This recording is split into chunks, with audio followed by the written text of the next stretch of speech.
여러분 안녕하십니까? 누리PD입니다. 자, 부정선거 이슈가 지금 만연해 있습니다. 한국에서는. 미국에도 이제 이런 이슈가 있고요. 전 세계적으로 부정선거 이슈가 있는 나라가 정말 놀랍게도 100개국이 넘는다라고 합니다. 적어도 한 120, 30개국 그 정도 된다라고 하는데요. 이게 왜 이런가 하면은 전자 이 투개표 시스템이 도입되고 나서 거의 모든 나라가 전자개표기가 들어간 나라는 전부 이 부정선거 이슈가 있어요. 다 똑같습니다. 얼마 전에 트럼프 대통령이 자신의 그 SNS에다가 부정선거 관련 게시물을 공유했었죠. 거기에 나와 있는 나라 중에요. 한국도 들어갑니다. 100수십 개국 중에 특별히 몇 나라가 지목이 되었잖아요. 거기에 한국, 코리아도 들어가 있었죠. 그래서 트럼프 대통령이 부정선거에 대한 인식이라든가 이런 것을 확고히 갖고 있는 것은 100%인데 과연 어떻게 될 것인가?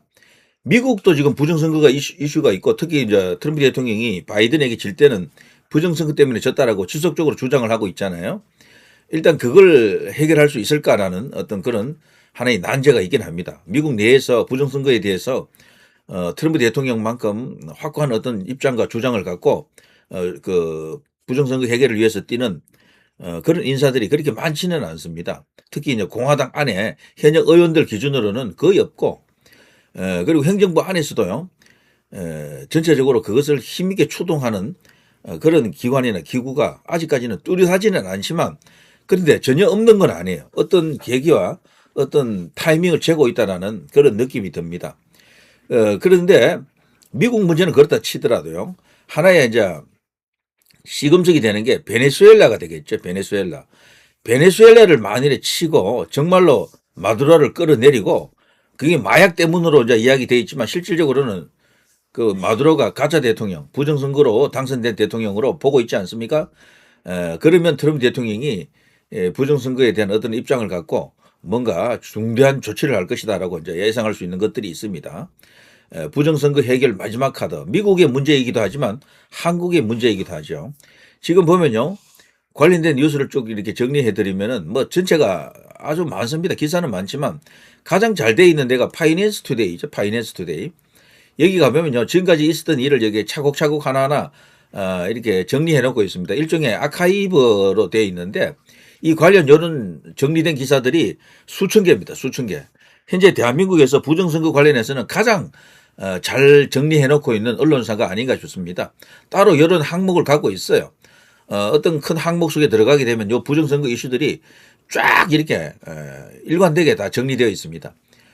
투표소 한 곳에서 무려 18,210명이 사전투표를 했다. 1인당 4.74초 컷이다. 이래도 부정선거가 아니냐. 그러게 말이죠. 이게 5초 안에 그게 투표가 이루어질 수가 없거든요. 보통 1분, 2분 이렇게 걸린다고요. 뭐 빨리 한다 해도 막 서두른다 해도 한 40초, 50초 이 정도는 걸리거든요. 근데 5초마다 한 명씩 투표했다. 이건 말이 안 됩니다. 자, 언론사의 부정선거 팩트체크 죄다 선관위 입장을 뺏기고 있다. 선관위에서는요 그동안 거론된 부정선거에 대해서 뭐 나름대로 해명을 하고 있죠. 근데 그 해명을 덜컥덜컥 이렇게 받아주고 믿어주고 그걸 이렇게 금과 옥조처럼 받아들이는 게 이 언론사다. 원래 언론사라고 하면요, 어떤 전제가 되든 그 원칙에 대해서 그리고 어떤 현상에 대해서 일단 의심을 좀 해봐야 되거든요. 이 부정선거에 대해서는 다른 의심을 하지 않나 봐. 아니면 카르텔 속에 들어와 있던가. 그래서 선관위가 던지는 저런 해명을 그대로 그냥 마치 정답인 양 보도를 해주거나 그걸 그냥 채택하고 있죠. 자, 부정선거 입틀망 언론사들의 기이한 행태 왜 이렇게까지 하는가 뭐 그런 이야기죠. 자, 많은 사람, 기관 합심해야만 부정선거 가능하다라는 선관위의 주장. 과연 그럴까? 그런데 지금 전산 관련해서는 몇 명 아니라도 다 할 수가 있겠죠. 웹에서 전산 조작을 통해서 뭐 할 수 있는 인원은 그렇게 많지 않을 겁니다. 뭐 진짜 한 명만은 있어도 그거 할 수가 있다라는 그런 주장도 있죠. 그러나 이제 외곽에서 투표 함이라든가 수없이 많은 그 투표지, 이상한 투표지 있잖아요. 그런 것들이 도처에서 이제 발견이 되고 그러는데 그런 거는 한 사람이 할 수 있는 건 아니겠죠. 상당한 그 숫자가 또 필요할 겁니다. 자, 위기의 선관위 부정투표지는 부정선거 증거 아니야. 주장 과연 그럴까라고 하나하나 다 이렇게 반박을 해놓고 있습니다. 이런 반박에 대한 구체적인 자료는 엄청나게 많습니다. 그래서 뭐 구체적으로 더 이렇게 언급할 필요도 없다 해도 과언이 아닌데요. 자, 그런데 이런 부정선거가 미국에서 일단 해결이 되지 않고서는 한국 자체적으로 이걸 해결한다라는 것은 그야말로 뭐 하몽차사 부지하세월 오늘과 같은 상황이 계속해서 이어질 겁니다. 왜 그런가 하면은 한국에서도 노무현 당선 때부터 부정선거 이슈가 터졌고 그때부터 계속해서 지속적으로 가짜 대통령 노무현 이걸 주장했던 사람들이 있었고요. 그 후에도 많은 선거에서 부정선거 정황으로 읽히는 그런 사례가 있었잖아요. 근데 해결 안 되고 지금 여기까지 왔잖아요. 그리고 더 나아진 것도 사실 없어요. 딱 그 자리 그대로 머물러 있거든. 이게 왜 그런가 하면은 이게 한국만의 문제가 아니라서 그런 것 같습니다. 전 세계적인 거대한 어떤 카르텔이 있다. 그 카르텔을 깨기 위해서는 미국이 움직여줘야 된다 이거죠. 근데 미국에서도요, 가만히 있지 않는다라는 것은 이 뉴스가 건자에 나온 뉴스 중에는 가장 그래도 의미심장하다라고 볼 수 있겠죠. 자, 미국 법무부 사망자 26만 명 투표 등록을 폭로했습니다. 선거인명부 수사 본격화하고 있다. 이런 뉴스가 나왔었죠. 여기 미국 법무부 이제 산하의 민궁국 차관보로 일하고 있는 하미트 딜론이라고 요 여성인데요. 지금 부정선거 관련해서 어떤 중요한 정보에 지금 접근했고 그것을 이제 이렇게 본격화 폭로할 가능성도 크다 이렇게 보는 거죠. 이것이 어떤 마지막 카드를 던지기 위한 수순 혹은 수단으로 이제 보는 시각도 있습니다. 정상적인 그 과정을 거쳐서 수사를 하고 기소를 하고 재판을 열고 이렇게 하면 시간이 오래 걸려요.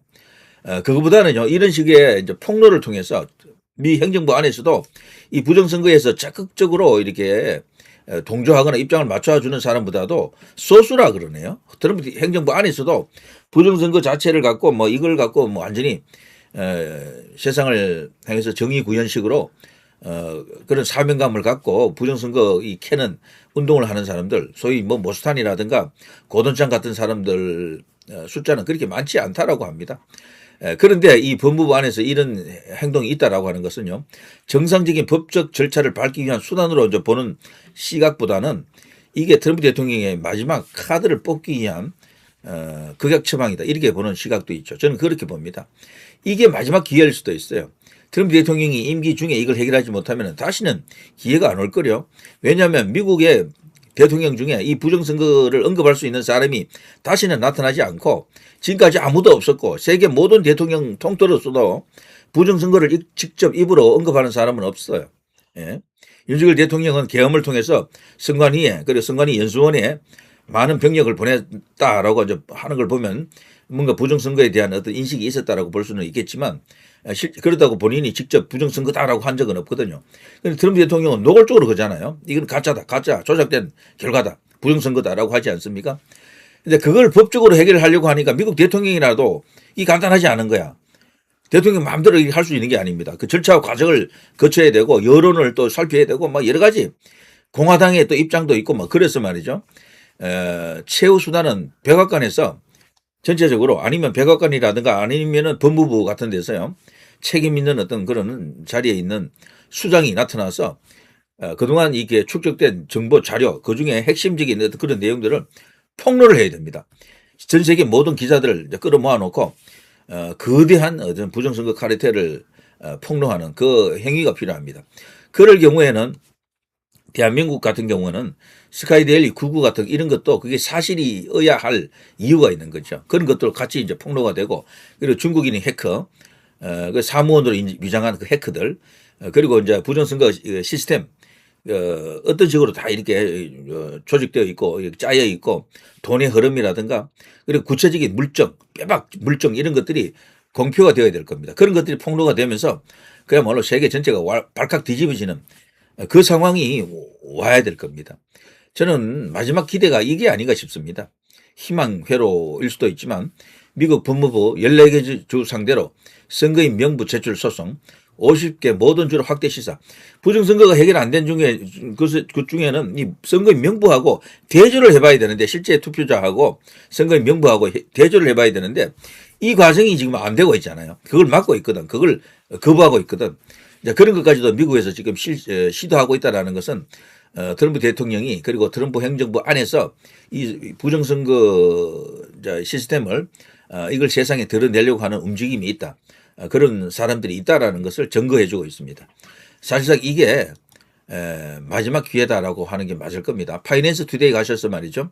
이런 관련 정리된 부정선거 관련 뉴스들을 한 번쯤 보시는 것도 좋을 것 같습니다. 그리고 제가 볼 때는 이 부정선거에 대해서는 대한민국 모든 언론을 통틀어서 뭐 이 인터넷 언론이긴 해도요. 파이낸스 투데이가 뭐 인터넷 언론으로 봐야죠. 어쨌거나 이제 이런 데서 이렇게 압축적으로 조직적으로 그리고 이 통계적으로 그리고 종합적으로 이렇게 아카이빙하는 유일한 언론사다라고 생각이 됩니다. 정말 대단한 어떤 의지와 노력이 아닌가 싶습니다. 자, 어쨌거나 부정선거 해결을 위한 마지막 카드다. 이제 이게 트럼프 대통령이 펼칠 수 있는 최강수가 되겠죠. 어쨌거나 이걸 갖고 한번 기대를 해봐야 됩니다. 자, 누리 PD 김준희였습니다.